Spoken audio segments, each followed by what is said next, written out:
Sesi berikut ini adalah sesi yang paling dinanti-nantikan oleh kita semua. Bagaimana beberapa tokoh Indonesia akan menyampaikan perspektifnya mengenai karya Dr. Mochtar Riyadi yang berjudul Manusia Ide. Dan untuk sesi book discussion ini dengan para guest speakers yang telah hadir di tengah-tengah kita, saya mengundang dengan hormat sang moderator, senior kami Bapak dan Ibu, harus diundang secara pribadi. Seorang budayawan, entrepreneur, dan pakar kelirumologi.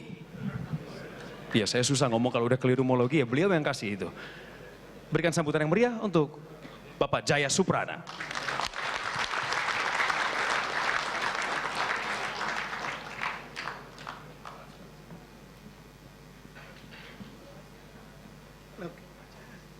Terima kasih.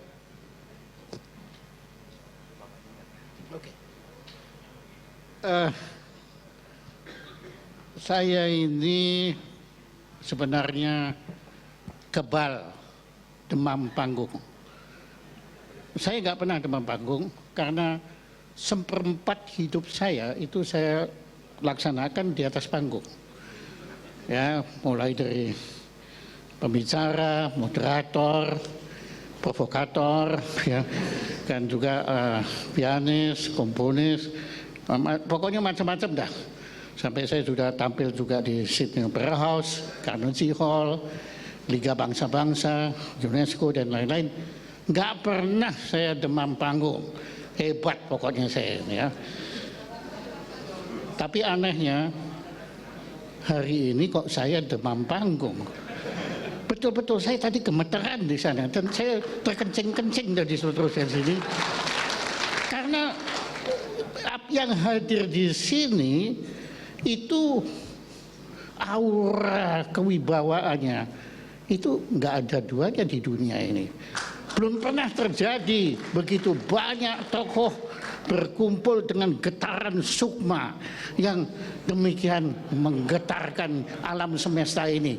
Baru di ruangan ini. Nah, tepuk tangan dong untuk Anda sendiri. Karena getaran ini datangnya dari Anda semua. Ya, saya tidak bisa menyebut satu-satu. Kalau saya sebut nanti saya kira acaranya bisa sampai besok pagi.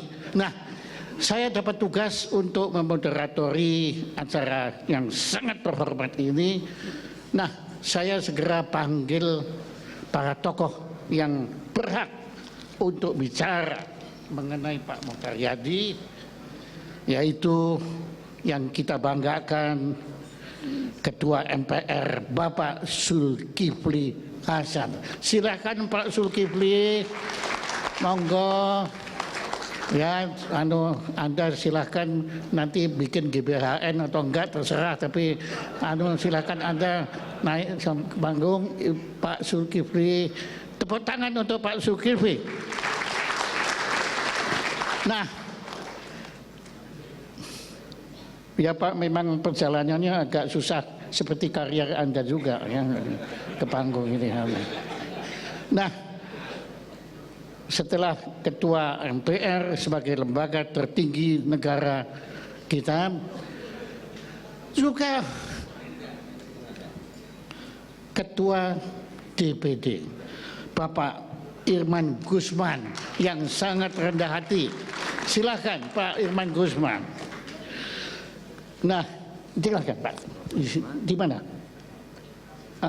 Iya, ya sini juga boleh Pak. Oh, jauh benar. Ya oke. Nah, kemudian, ini tokoh yang ya kita tahu sendiri. Beliau juga pernah ketua MPR kalau nggak salah, saya ingat saya. Yaitu Bapak Insinyur Dr. Ginanjar Kartasasmita. Pak Ginanjar.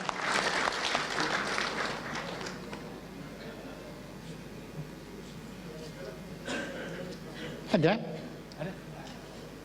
Pak Ginanjar, terima kasih. Tepuk tangan untuk Pak Ginanjar. Nah, kemudian kalau ini, wah ini pangkatnya paling tinggi ini. Soalnya beliau Dewan Tim penasihat presiden. Jadi beliau yang menasihati presiden. Ya, ini Bapak Sofyan Manandi, mana Bapak? Ayo Pak Sofyan, tolong naik ke atas panggung.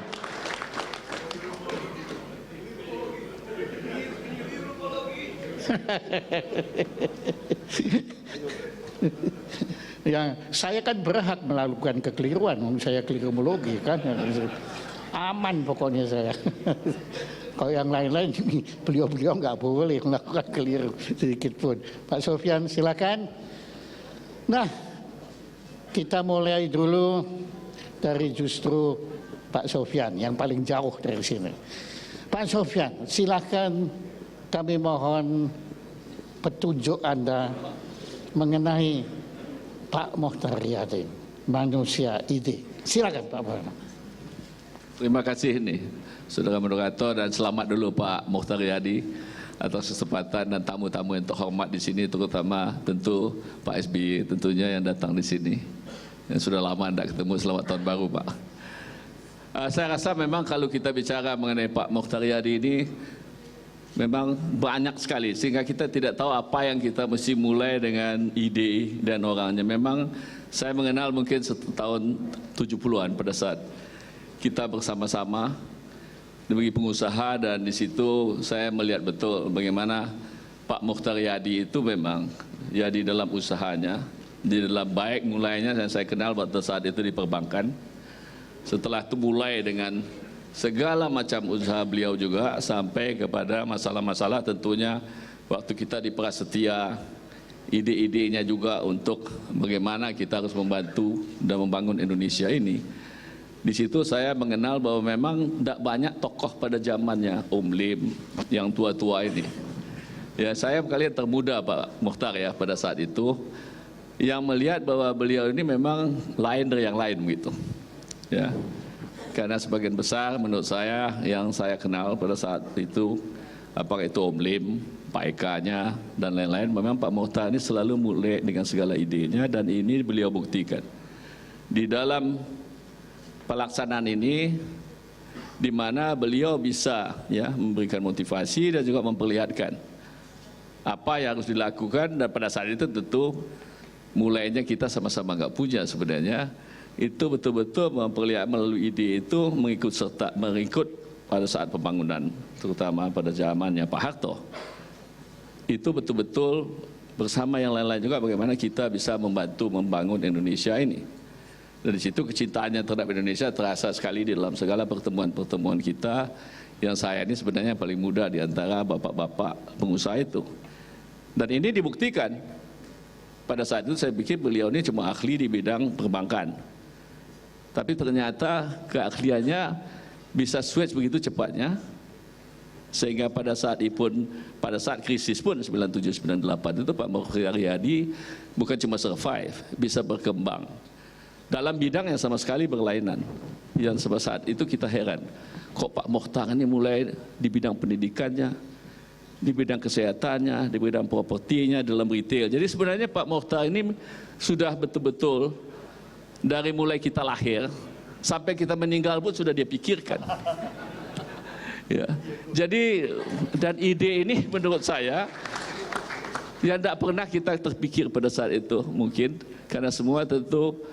Dan hebatnya juga Pak Mokhtar ini bisa menurunkan keahliannya itu kepada anak-anak dan cucunya sekarang.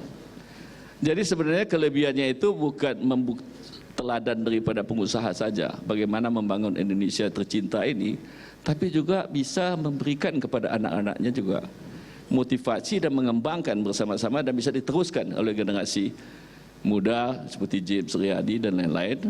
Dan ini sebenarnya yang saya anggap sesuatu yang menjadi pelajaran buat yang muda-muda juga tentunya, ya, the family life, ya, dan juga bagaimana membina. Karena biasanya dari kita orang Indonesia yang keturunan ini biasanya selalu kalau ada apa-apa itu anak-anak kalau sudah gede biasa berkelahi semua tuh, memperebutkan ini dan itu. Tapi beliau bisa mempersatukan ini dan sampai sekarang bisa malahan berkembang sampai ke seluruh Indonesia.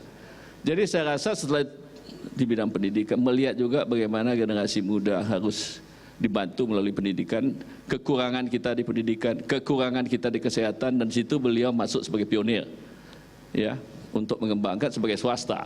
Sebab tadinya kan tugas-tugasnya adalah tugas-tugas pemerintah. Tapi sekarang swasta digerakkan juga untuk bisa membangun, karena inilah sebenarnya dasar daripada kita semua di dalam pembangunan ini adalah pendidikan, kesehatan dan lain-lain, dan sekarang tentu diteruskan oleh pemerintah sekarang ini untuk membuat ini suatu prioritas yang ada. Pak Mukhtar sudah lebih dulu melakukan itu dan dipraktekkan secara berhasil. Saya rasa di sini kehebatannya, dan selamat Pak Mukhtar, kita banyak yang harus belajar dari Anda, dan buku ini memang penting menurut generasi muda menurut saya, biarpun saya sendiri belum baca isinya. Tapi saya percaya ide-ide yang tadi dikemukakan itu adalah sesuatu yang menjadi bahan untuk generasi muda juga. Bagaimana berkembang, membangun Indonesia ini bersama-sama, juga bagaimana membuktikan juga di dalam pendidikan, di dalam regenerasinya, di dalam segala keluarganya, bahwa komitmen Bapak terhadap bangsa dan negara ini adalah komitmen kita sebagai pengusaha, dan ini harus kita buktikan, bukan cuma komitmen untuk pribadi-pribadi kalau setelah besar, setelah untung lupa kepada negara dan bangsa yang membesarkan itu. Dan di sini kehadapan Anda, dan selamat untuk itu. Bukan main. Terima kasih Pak Sofyan.